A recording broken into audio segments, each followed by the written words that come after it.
আসসালামু আলাইকুম ওয়া রাহমাতুল্লাহি ওয়া বারাকাতুহু। আরে রাবিয়া দিদি, তোমরা এত ফ্যাশন পোশাক এত সাজগোজ করে কোথায় চললে গো? আমরা সবাই বিয়ে বাড়ি যাচ্ছি। কিন্তু তোমরা বিয়ে বাড়ি যাচ্ছ এই বেপরদার সাথে? কেন, এতে আবার অসুবিধার কি আছে? না দিদি, সেখানে তোমরা বেপরদা হয়ে পর পুরুষের সামনে যাবে, তারা তোমাদের দেখবে, এতে উভয়ের গুনাহ হবে। চল ফুচকে, তুই কিছু জানিস এত বকে যাচ্ছিস? না দিদি, ইসলাম ধর্মে মেয়েদের শরীরকে কাপড়ে ঢেকে প্রিয়জন হিসাবে বাইরে যেতে বলা হয়েছে। কিন্তু এই ব্যাপারে তো আমাদের অভিভাবকরা আমাদের কিছু বলেনি। তাছাড়াও আমাদের বাড়ির মহিলারাও তো আমাদের মতোই পোশাক পরে বাহিরে বের হয়। আসলে দোষটা তোমাদের নয় দিদি, আমাদের অভিভাবকের দোষ। তাদের ইসলামিক জ্ঞান না থাকার কারণে আমাদের ছোট থেকে এই পোশাক পরাচ্ছে আর আমাদের লজ্জা শরমকে দূর করে দিচ্ছে। যখন আমরা বড় হয়ে যাব তখন আমাদের লজ্জা শরম কিছুই থাকবে না।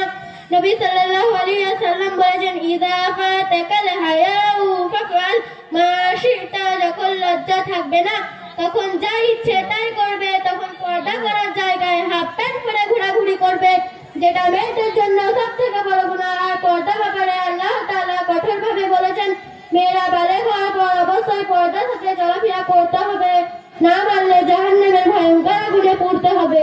কিন্তু বোন, বোরকা পরলে মেয়েদের গায়ে মূর্খ বলা হয়, তারা নাকি আধুনিক বা মডার্ন নয়। এটা দিদি তোমাদের ভুল ধারণা। যদি ছোট পোশাক পরে মডার্ন হওয়া যায় তাহলে আদিম মানুষ যারা জঙ্গলে বাস করতো তারা তো অনেক বেশি মডার্ন।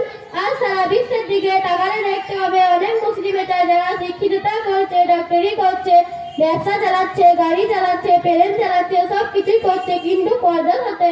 তাহলে কি তারা শিক্ষিতা বা মডার্ন নয়? তাহলে তো বোন, আমরা কোরআন হাদিসের কথা অনুযায়ী জাহান্নামের হিসাব গণ্য হয়ে যাব। শুধু তোমরা নয় দিদি, এই জন্য তোমাদের অভিভাবকরাও জাহান্নামী হবে। হায় হায় বোন, তাহলে শুধু আমার জন্য আমার বাপ দাদা ছেলে স্বামীদেরও জাহান্নামে যেতে হবে? হ্যাঁ দিদি, অবশ্যই যেতে হবে। তাহলে বোন, এসব থেকে বাঁচার উপায় কি? তোমরা আমাদের মতো চন্দ্রগোটা পশ্চিম পাড়া দিনিয়াত মুনাজ্জম মক্তবে ভর্তি হয়ে যাও, তাহলে তোমরা এর মাধ্যমে পরিপূর্ণ ইসলামী জীবন ব্যবস্থা শিখবে। আল্লাহর হুকুম নবীর সুন্নাত পালনের মাধ্যমে জান্নাতি হতে পারবে ইনশাআল্লাহ।